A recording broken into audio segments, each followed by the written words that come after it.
नमस्कार बच्चों, आप सबों का नॉन बेसिक फिजिक्स में पुनः स्वागत है। क्योंकि हम लोग कुछ दिन बाद वीडियो बना रहे हैं, तो आज का जो टॉपिक है हमारा कि प्रतिरोध एवं प्रतिरोधकता पर ताप का क्या प्रभाव। ताप के बढ़ने से प्रतिरोध और प्रतिरोधकता पर क्या प्रभाव पड़ सकता है, इसके बारे में आज हम लोग जानकारी लेंगे। तो पहले हम लोग प्रतिरोध के बारे में समझते हैं कि जब किसी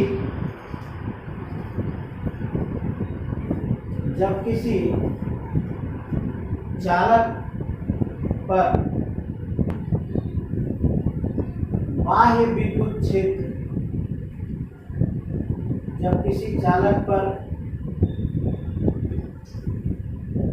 बाह्य विद्युत क्षेत्र अप्लाई किया जाता है,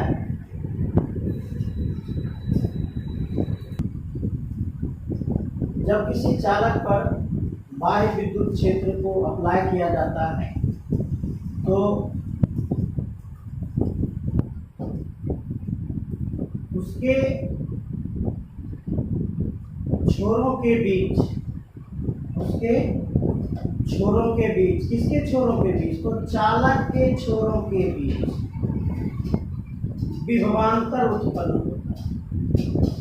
और हमने जो सेल लगाया, इस लगे सेल के कारण विद्युत धारा प्रवाहित होती है। तो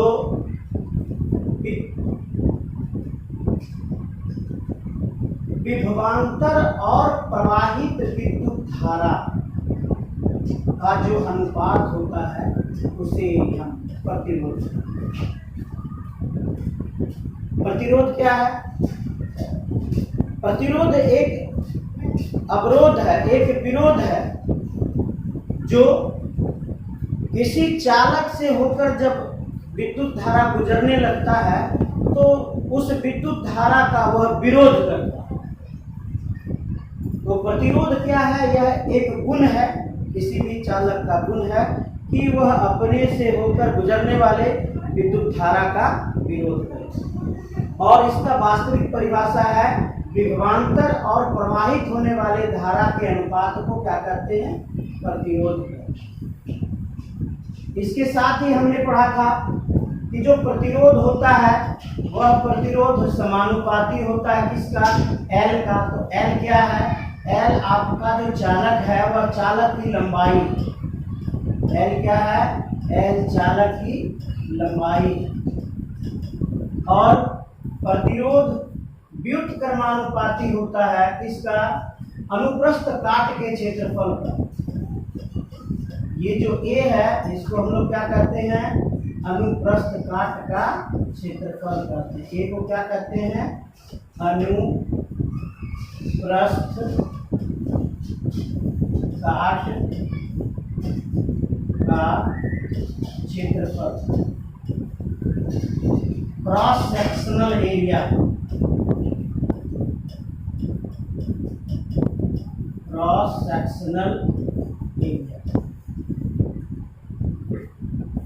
तो ये हम लोग क्लास 10 में पढ़े थे कि R समानुपाती L और R व्युत्क्रमानुपाती A।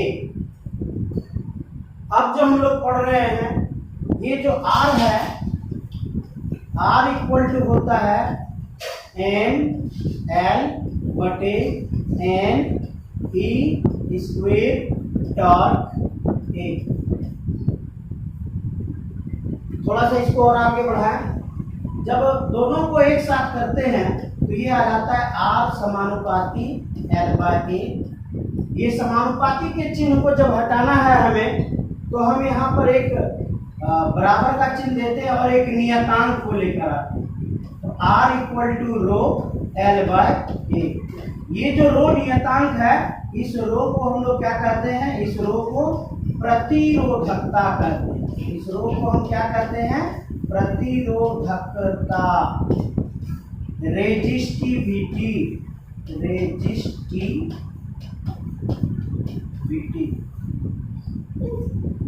तो यदि हम आर और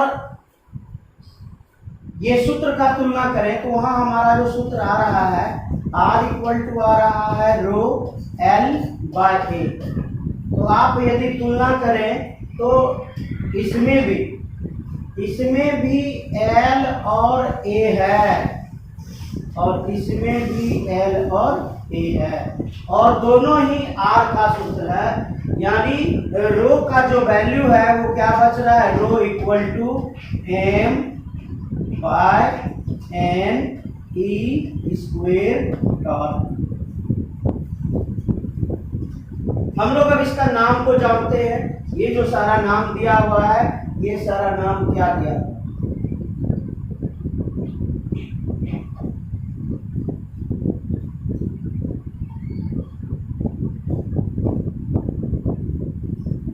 क्या था, R बराबर M L बटे N E स्क्वेयर टॉर्क ए।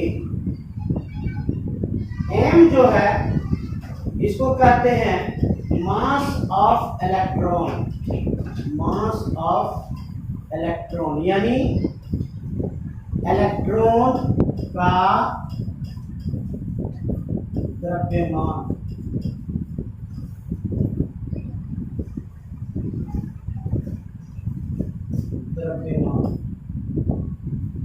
L जो है इसको कहते हैं लेंथ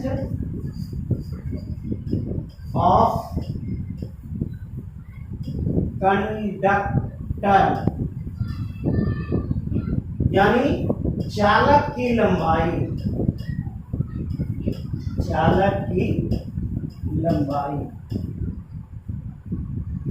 N है number of electron per unit volume प्रति एकांक आयतन में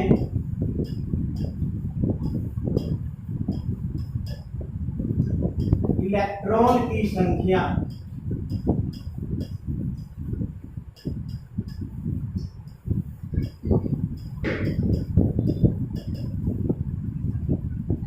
टॉर्क क्या है, इसको कहते हैं एवरेज रिलैक्सेशन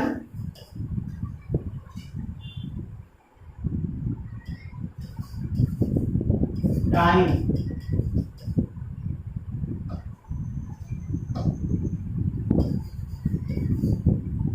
श्रांति काल, श्रांति काल, ये श्रांति काल होता क्या है कि जब विद्युत क्षेत्र स्थापित की जाती है किसी चालक में, तो जो इलेक्ट्रॉन होते हैं वो इलेक्ट्रॉन विद्युत क्षेत्र के अपोजिट दिशा में, विपरीत दिशा में गमन करना शुरू कर देते हैं। इस क्रम में क्या घटना घटती है कि उसमें जो गांठ होते हैं, जिसको हम लोग क्या कहते हैं, kernel, KERNEL, kernel, O positive लिखते हैं इसको। तो जो गांठ होते हैं वह गांठ से टकराता है और टकराने के बाद अपने पूर्ण वेग को खो देता है। तो दो क्रमागत इलेक्ट्रॉनों के बीच जो टक्कर होती है, कौन कौन दो क्रमागत, एक यहाँ इलेक्ट्रॉन था, ये इधर जा रहा था, यहाँ पे एक इलेक्ट्रॉन इसको मिल गया, तो क्या हो गया, इसके साथ इसकी टक्कर हो गई, अपने दिशा को बदला, ये इलेक्ट्रॉन आ गया, इसके साथ ये पुनः टक्कर है। तो दो क्रमागत यानी यहां से यहां तक जाने में क्या समय लगा है,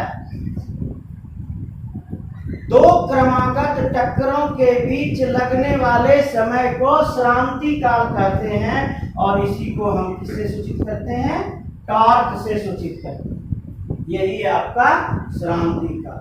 और ए क्या है, ए है क्रॉस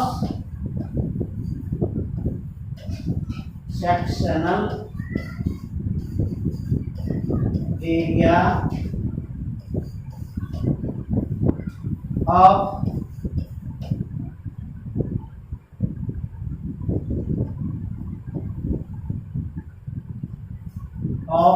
कंडक्टर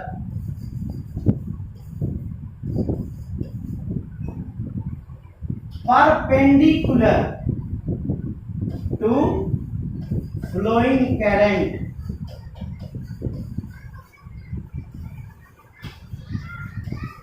यानी जो हम उस क्रॉस सेक्शनल एरिया को लेंगे, उस अनुप्रस्थ काट के क्षेत्रफल को लेंगे, जो अनुप्रस्थ काट जो धारा प्रवाहित हो रहा है उसके लंबवत होगा। अगर धारा आपका इस दिशा में अगर प्रवाहित हो रहा है तो इसके लंबवत कौन होगा?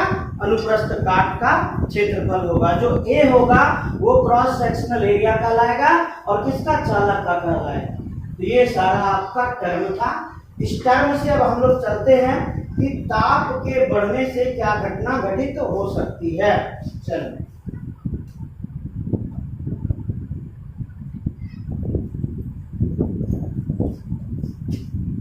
तो हम लोगों ने सूत्र बनाया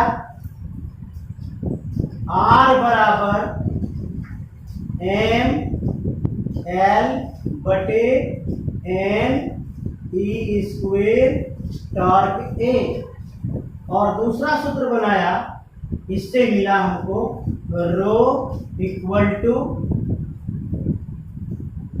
M by N E square torque. तो हम लोग जो बात करते हैं m का, m की अगर चर्चा करें तो m क्या था? मास ऑफ इलेक्ट्रॉन, इलेक्ट्रॉन का द्रव्यमान। तो जो इलेक्ट्रॉन का द्रव्यमान होता है वो कभी बदलता नहीं, ताप बढ़े या ताप घटे, इसका मतलब जो द्रव्यमान है वो कांस्टेंट है। आगे बढ़े, अब हम लोग E को देखते हैं। E क्या है? E है charge on electron, charge on electron, electron का आवेश, इलेक्ट्रॉन का आवेश। तो इलेक्ट्रॉन का आवेश कितना होता है? 1.6 गुने 10 पर पावर माइनस 19 कूलम। यह भी तो फिक्स। तो आपका मेनली बचा कौन? N और टॉर्क। N और टॉर्क ये मेनली बचा जो इफेक्टिव होगा, जो क्या होगा? जो इफेक्टिव होगा। N और टॉर्क इफेक्टिव होगा किसके कारण? टेम्परेचर के कारण। अगर टेम्परेचर बढ़ता है तो N और टॉर्क पर प्रभाव पड़ेगा। N और टॉर्क पर प्रभाव पड़ेगा तो N इफेक्टिव किसको करेगा? N इफेक्टिव R को करेगा, N इफेक्टिव किसको करेगा? रो को करेगा। तो कैसे करता है ये इफेक्टिव? सो देखते भाई, जब हम टेम्परेचर को बढ़ाएंगे, जैसे ही हम टेम्परेचर को बढ़ाएंगे, टेम्परेचर को इंक्रीज करेंगे तो क्या घटना घटेगी? पहला घटना, इलेक्ट्रॉन को एक्स्ट्रा ऊर्जा मिल जाएगा। इलेक्ट्रॉन को क्या मिलेगा? इलेक्ट्रॉन को एक्स्ट्रा ऊर्जा मिलेगा। जैसे ही एक्स्ट्रा ऊर्जा मिलेगा इसकी गति तेज हो जाएगी। जो जिग जैग मोशन है ना, इस तरह से ये zig zag motion very fast. पहले नॉर्मल था, ऐसे गया ऐसे आया, ये नॉर्मल था। तब at room temperature, at room temperature, और रूम टेम्परेचर कितना लेते हैं? 27 डिग्री सी लेते हैं लगभग। तो रूम टेम्परेचर पर जो इलेक्ट्रॉन की गति थी जिगजैग मोशन में, वो इलेक्ट्रॉन की गति धीमी थी। और जैसे ही इसको टेम्परेचर मिला, जैसे ही इसको टेम्परेचर मिला, इसकी गति बढ़ गई। जिगजैग मोशन में जो इसकी गति थी यह काफी तेज हो गया। यानी दो इलेक्ट्रॉन अगर हैं,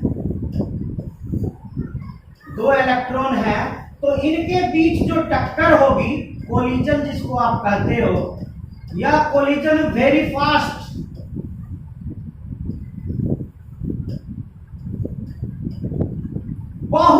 तेजी से होगा। अगर कोलिजन बहुत तेजी से होगा तो समय काल घट जाएगा। समय काल घट जाएगा तो इसका समय काल कौन कहलाता है? इसका समय काल टॉर्क कहलाता है। टॉर्क में कमी आएगी, यानी अगर टेम्परेचर बढ़ेगा तो first point collision take place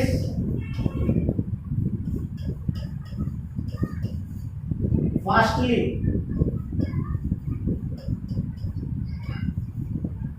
यानी जो टक्कर होगी वह टक्कर बहुत तेजी से होगी, यही उसका अर्थ है कोलिजन टेक प्लेस फास्टली। इसका अर्थ है कि जो टक्कर होगी वह टक्कर काफी तेजी से होगी, और काफी तेजी से होगी तो पहला काम हो जाएगा इसके टॉर्क में कमी आएगी। पहला चीज देखिए गौर से, क्या टेम्परेचर में वृद्धि होगी तो कोलिजन फास्ट हो जाएगा, टक्कर तेजी से हो जाएगा। टक्कर तेजी से हो जाएगा तो टॉर्क जो है, एवरेज रिलैक्सेशन टाइम जो है वो घट जाएगा, और जब एवरेज रिलैक्सेशन टाइम घटेगा तो अब क्या घटना घटेगी? अब क्या घटना घटेगी? आप देखिए यहां टॉर्क में क्या हुआ? कमी आया, इसमें कमी आएगा तो आर में वृद्धि होगी, आर बढ़ेगा। यहां देखते हैं टॉर्क में कमी होगी तो कौन बढ़ेगा? रो बढ़ेगा, रो भी बढ़ेगा।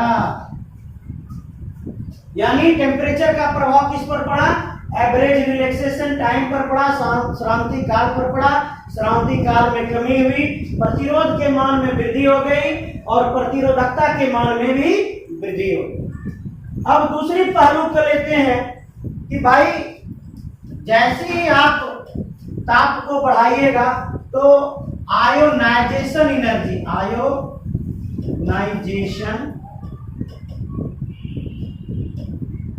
एनर्जी बढ़ जाएगी। ये केमिस्ट्री का टर्म है आयनीकरण ऊर्जा। आयोनाइजेशन एनर्जी का अर्थ क्या होता है? आयनीकरण ऊर्जा। और आयनीकरण ऊर्जा कहां पर प्रभाव डालता है? तो आयनीकरण ऊर्जा तत्व के आउटर मोस्ट सेल पर, एलिमेंट के आउटर मोस्ट सेल पर प्रभाव डालता है और इलेक्ट्रॉन को रिलीज करता है, इलेक्ट्रॉन मुक्त होते। तो चलिए भाई, इलेक्ट्रॉन मुक्त होगा, नंबर ऑफ इलेक्ट्रॉन बढ़ जाएगा। जैसे ही ताप बढ़ेगा आयनीकरण ऊर्जा बढ़ेगी, आयनीकरण ऊर्जा बढ़ेगी तो इलेक्ट्रॉन रिलीज होंगे, इलेक्ट्रॉन मुक्त होंगे, इलेक्ट्रॉन फ्री होंगे, इलेक्ट्रॉन फ्री होंगे, इलेक्ट्रॉन की संख्या बढ़ेगी, यानी n के मान में वृद्धि हो जाएगी। अब इसको देखते हैं, यदि n के मान में वृद्धि होगी तो r के मान में कमी होगी। इस कारण क्या घटना घटेगी बेटा? इस कारण घटना घटेगी r के मान में कमी होगी, रो के मान में कमी होगी। जब गौर से देखते हैं तो एक ही में दो पहलू दिखाई पड़ रहे हैं। क्या क्या दो पहलू दिखाई पड़ रहे हैं भाई? तो एक में दिख रहा है कि प्रतिरोध और प्रतिरोधकता दोनों बढ़ जाएगा, resistance and resistivity both get increase. दूसरे में देख रहे हैं resistance and resistivity both get decrease. कहीं कंपनसेट तो नहीं कर लेगा। अब हम देखना चाहेंगे दोनों पहलू पर कि क्या दोनों में सुटेबल कौन, किसका प्रभाव अधिक होगा, किसका इफेक्ट अधिक होगा। जिसका इफेक्ट अधिक होगा वो इफेक्ट डाल देगा, जिसका इफेक्ट कम होगा वो इफेक्ट नहीं डालेगा। तब जब देखते हैं इसमें तो भाई इलेक्ट्रॉन जैसी आयोनाइजेशन एनर्जी मिला तो हम इसके बारे में क्या जानते हैं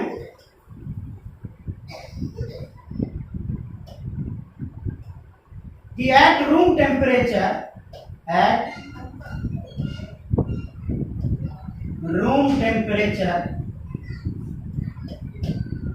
number of electron present in conductor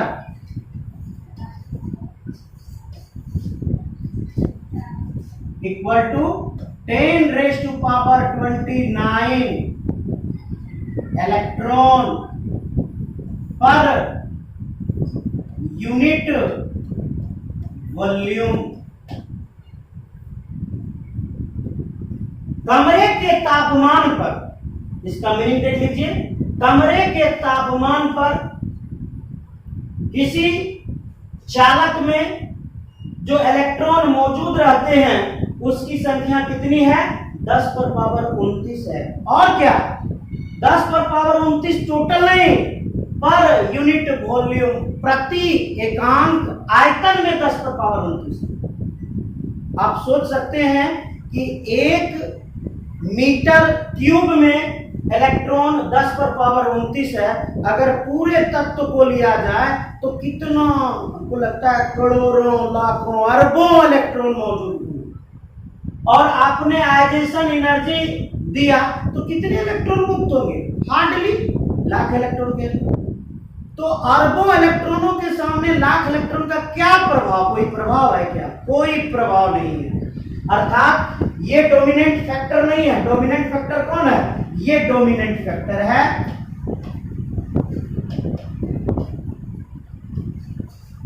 और इसी का प्रभाव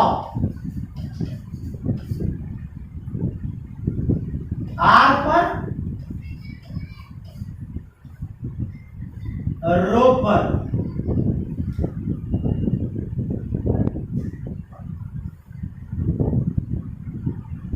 इसी का प्रभाव आर पर और रो पर दिखेगा।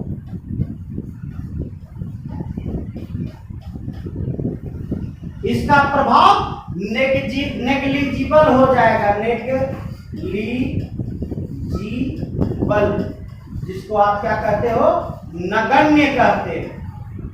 इसका प्रभाव नगण्य हो जाएगा और इसका प्रभाव बढ़ जाएगा। इसीलिए हम कहते हैं कि जब आप किसी चालक को गर्म करोगे तो उसके प्रतिरोध में वृद्धि होती है। उसके प्रतिरोध में क्यों वृद्धि होती है? तो श्रांति काल के कारण वृद्धि होती है, क्योंकि श्रांति काल के मान में कमी आएगी तो प्रतिरोध में वृद्धि होगी। ये हम किसको पढ़ रहे थे? ये हम कंडक्टर को पढ़ रहे थे, चालक को पढ़ रहे थे, कंडक्टर को पढ़ रहे थे, चालक को पढ़ रहे थे। तो चालक पर कैसा व्यवहार पड़ता है? चालक पर इसी तरह का व्यवहार पड़ता है। अब आइए हम लोग जाते हैं अर्धचालक को देखते हैं। सेमी कंडक्टर को अगर हम देखते हैं, सेमी कंडक्टर को अगर देखते हैं तो सेमी कंडक्टर अर्धचालक, इसका अर्थ क्या होता है? अर्धचालक। अगर हम सेमीकंडक्टर की बात करते हैं तो सेमीकंडक्टर में भी तो इसी तरह का प्रभाव पड़ेगा। क्या? टेम्परेचर अगर इंक्रीज करेगा तो एवरेज रिलैक्सेशन टाइम घट जाएगा। अगर एवरेज रिलैक्सेशन टाइम घटेगा तो आर का मान बढ़ेगा, रो का मान बढ़ेगा। दूसरी पहलू में आते हैं, आयोनाइजेशन एनर्जी इंक्रीज करेगा, आयनीकरण ऊर्जा, आयनीकरण ऊर्जा, आयनीकरण ऊर्जा बढ़ेगा तो number of electron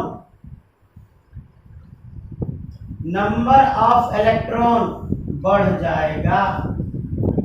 number of electron बढ़ेगा तो आर के मान में कमी आएगी, रो के मान में कमी आएगी। फिर तो वहीं पहुंचते। अब हम लोग चेक करते हैं कि कौन डोमिनेंट है, किसका प्रभाव अधिक है। तो भाई हम लोग यह जानते हैं कि at room temperature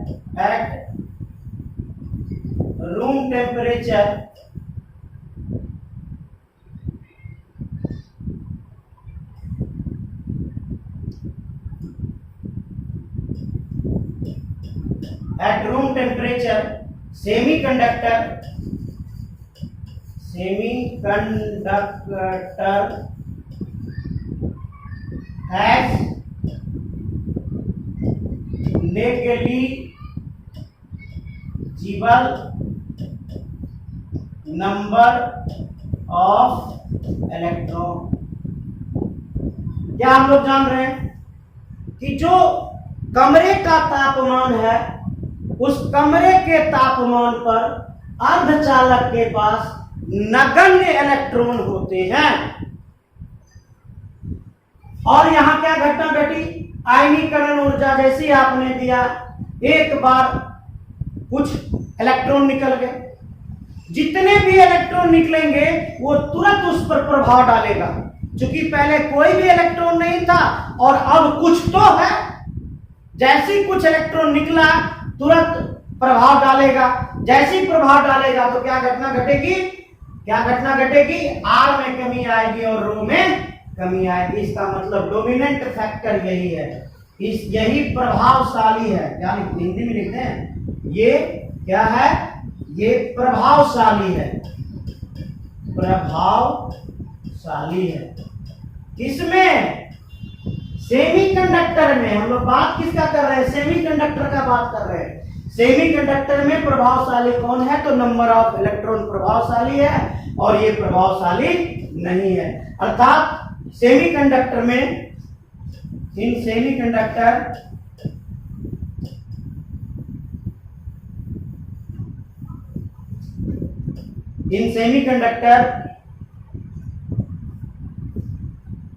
are decreases, rho decreases due to increase in temperature।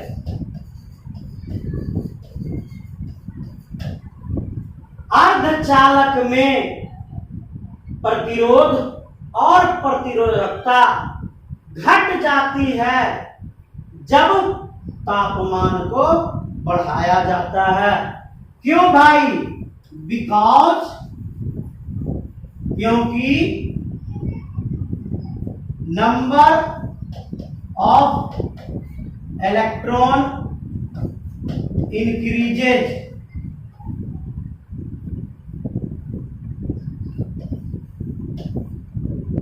which is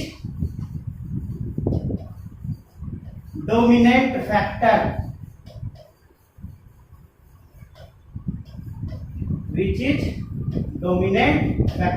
फिर से हम बोल रहे हैं कि अर्धचालक में प्रतिरोध और प्रतिरोधकता के मान में कमी आएगी जब हम तापमान को बढ़ाएंगे, क्योंकि इसमें नंबर ऑफ इलेक्ट्रॉन की संख्या में वृद्धि हो जाती है जो प्रभावशाली है, और इसी के कारण सारा प्रभाव उसी का हो जाता है, ये नेग्लिजिबल हो जाता है। कौन, टॉर्क, एवरेज रिलैक्सेशन टाइम क्या हो जाता है, नेग्लिजिबल हो जाता है। और अर्धचालक आप कह सकते हो सिलिकॉन,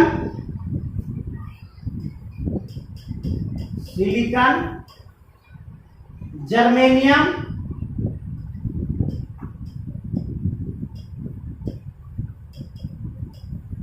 ये सब अर्धचालक हैं। जिस अर्धचालक को यदि गर्म किया जाए तो इसकी चालकता बढ़ जाती है, इससे होकर और अधिक मात्रा में विद्युत धारा प्रवाहित होने लगता है। इसके बाद अब हम लोग आते हैं ग्राफ पे कि भाई कंडक्टर का जो ग्राफ होगा,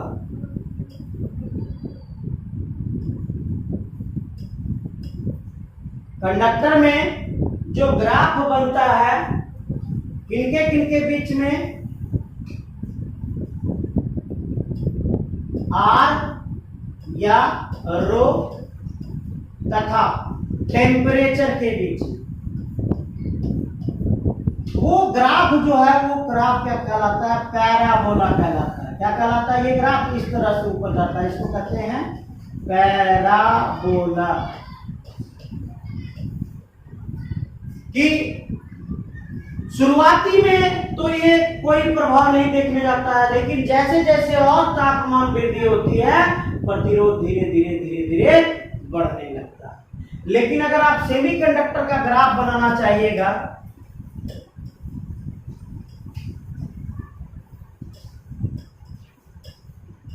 सेमीकंडक्टर का अगर ग्राफ बनाना चाहिएगा तो जो सेमीकंडक्टर का ग्राफ होगा वो कहीं इस तरह से होगा। ये आर है और रो है, ये आपका टेम्परेचर। ऐसा क्यों होने लगता है भाई?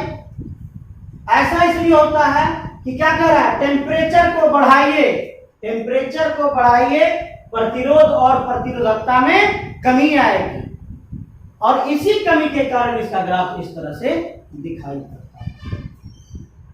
इसके बाद हम लोग आते हैं एलॉय, मिश्रण, मिश्र धातु जिसको आप कहते हैं,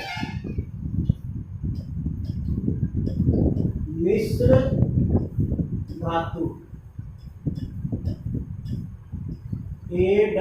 ALLOYS, alloys. Nichrome,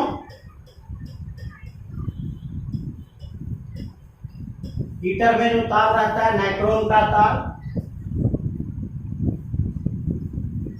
constantan, nichrome, constantan, मैग्नीन,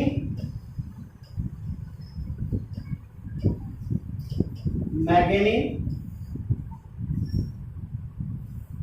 इसके बारे में चर्चा करते हैं कि जब इसके टेम्परेचर को बढ़ाया जाता है, एलॉयज के, मिश्र धातु के टेम्परेचर को जैसे ही बढ़ाएंगे तो क्या घटना घटती है, कोई प्रभाव नहीं पड़ता है इस पर, there is no effect, there is no effect.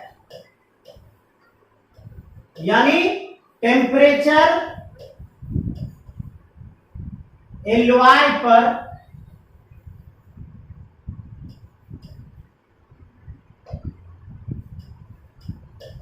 प्रभावहीन होता है, प्रभावहीन होता है। अब कहिएगा क्यों? तो भाई एक तरफ हम लोग टॉर्क की चर्चा करते हैं, टॉर्क में कमी होगी, आर में वृद्धि होगी, रो में वृद्धि होगी, और इधर आयनीकरण ऊर्जा की चर्चा करते हैं तो एन में वृद्धि होगी, आर में कमी होगी, रो में कमी होगी, और ये दोनों फैक्टर जो हैं ये आपस में